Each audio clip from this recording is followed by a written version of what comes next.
for the coveted Phil Richards Finn McCool Trophy. Introducing from County Antrim, Stephen Harrison.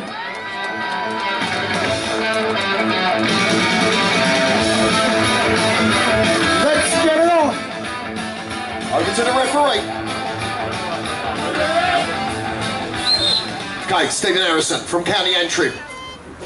First Iron Wide sack goes up. Down the runway he goes. 100 kilos, boom. Loaded in the back of the van. Oh, he's got a bit of a tron as he comes back now. Here we go.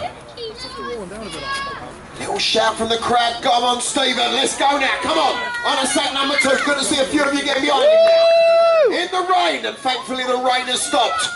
On to the third and final Iron Mine sack. 100 kilos. Boom. Up he goes. Down the runway we go. Let's hope he's loaded this okay. Has he left room for it? Oh, yes he has. In fact, he's using it now. Push the van. No time for stopping. Keep this going now. Down the runway. Nice fast time. And over the line for Stephen Harrison. And a slightly better ripple of applause. Thank you.